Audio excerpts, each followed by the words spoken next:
Recently sat down with a client who mailed a check. And what ended up happening is that check got washed. And what they mean by that is somebody duplicated that check and they were able to steal $47,000 out of this business's account.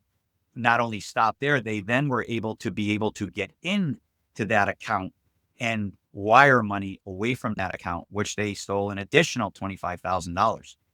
These clients were out. They were not covered for that. And they were ended up being out of pocket for almost $75,000. Most small businesses are not aware of it because most small businesses aren't sitting down or at least taking a 20, 30-minute conversation with an independent agent who knows and understands their businesses. Number one thing we as agents have to do is ask the right questions and then shut up and listen. We need to listen to our clients so we understand their risks. And then we need to educate. But unfortunately, small businesses aren't being educated. They're going online and trying to purchase these policies themselves without even talking to an agent. They're not either looking at it or they're not understanding what it covers. So in most cases, the clients we are talking with on small business, they have either never heard of it or haven't been ever presented with a quote. So they don't have the cyber liability that they do need. The craziest insurance claim I ever handled was a client of mine who was retired and he worked part-time as a realtor. And as a realtor local in our community, he lived in a 55 and older community.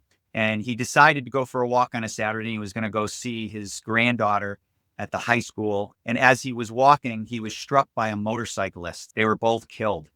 That motorcyclist, traveling at a high rate of speed, not only was drunk and under the influence of drugs, they were speeding. They had no motorcycle license. They had no driver's license. It had been suspended for a DWI. He had no motorcycle insurance. My insured was struck walking in an area that there was no sidewalks. He wasn't breaking any law. There were no sidewalks there. The motorcyclist had a 9-month-old child and a mom. They sued my client who was walking, the uninsured and underinsured motorist. Because remember, the moral of the story is the motorcyclist was breaking the law. He did not have coverage. He did not have a license. My insured was walking. That's why his auto policy, uninsured and underinsured policy, covered that motorcyclist in the lawsuit. So my insured was killed. His estate was sued. His auto policy covered the first $500,000. His umbrella ended up covering an additional $2 million of coverage. It protected the estate. Who would ever think you're minding your own business, walking on a beautiful Saturday afternoon, you're struck by somebody breaking the law, and you have put your whole estate at risk. But fortunately, he had the right coverages and we were able to protect his estate.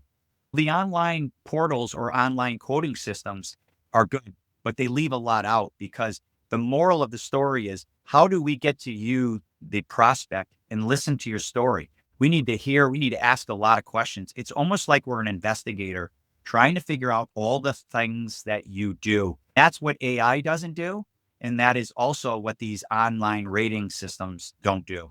So as an independent agent, our job is to investigate, ask a lot of questions, and then shut up and listen.